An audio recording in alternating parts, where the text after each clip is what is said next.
Well, according to our next guest, the G20 meeting in Seoul was a debacle in many respects, but it had one big winner. It was China. Joining us this morning to discuss his recently published Bloomberg op-ed is Gordon Chang. He's the author of The Coming Collapse of China. Gordon, great to have you stop by. Thank you. Before we get to your op-ed, though, what happened today with Bernanke on the one hand basically taking a pot shot at China for their currency and China coming back and raising their rates, essentially, effectively raising their rates? Well, you know, President Obama got ambushed at Seoul at the G20. So what Bernanke is doing is saying, OK, both of us can play this game. You can blame us, China. Well, we can blame you, China. And so essentially what we have got is this recrimination. It's going to continue. And, you know, we're going into a political season a couple of years from now. Right. The Chinese have a transition. This is going to get worse. But you're saying, though, and you mentioned this in your op-ed, that no matter how much external pressure there is not going to be a move on the yuan until, let's say, 2012, when the political leadership changes, right? Yeah, I mean, Hu Jintao, the current Supremo in China, is really risk-averse when it comes to the economy. And we've seen this for the last 7 years. And now we're going into an important political transition where the fourth-generation leaders are giving way to the fifth in 2012. And it's not just 2012, because it usually takes a couple years for the new Chinese leader to consolidate his position. So we're going to see a period over at least the next 4 years where there's not going to be much movement on anything, including the currency. So does that mean that Bernanke is playing a dangerous game?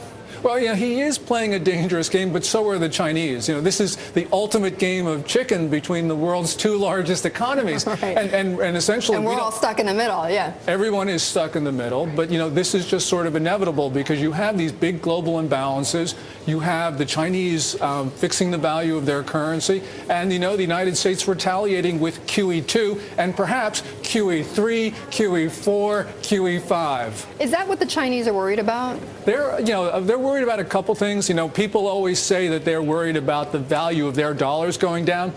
Yes, but what they're really worried about is the QE2s and 3s blowing up the Chinese economy with the asset bubbles getting worse, and certainly inflation. You know, we hear all this about inflation. It's a lot worse than they're letting on, and they're really worried about what investors are going to do by taking easy money in the U.S., shipping it to their economy. But China has so much more of a controlled economy than the United States. I mean, isn't there a way for China, though, to clamp down immediately if they do see too much money flowing into their borders? They do have control, but you've got to remember that this economy is in the process of 3 decades of reform, and the leaders in Beijing don't have the same control over their economy that they once did. You know, Chinese investors, participants in the market, state enterprises do all sorts of things that Beijing doesn't want. You got all these hot money flows into China and also out. You know, they've got these currency borders, but sometimes they just don't work. And that's what I think they're really worried about in Beijing right now.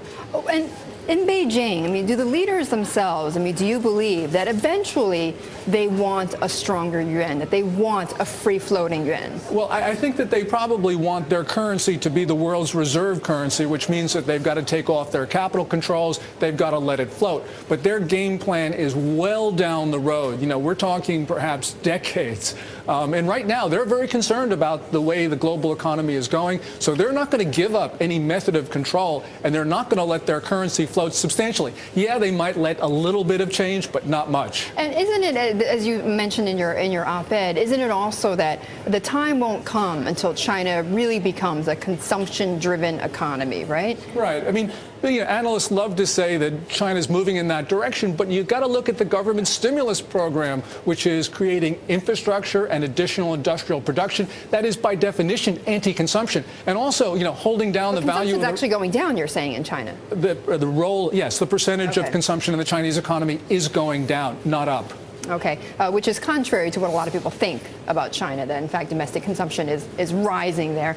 Gordon, thank you so much. Really appreciate you stopping by. Gordon Chang, the author of The Coming Collapse of China.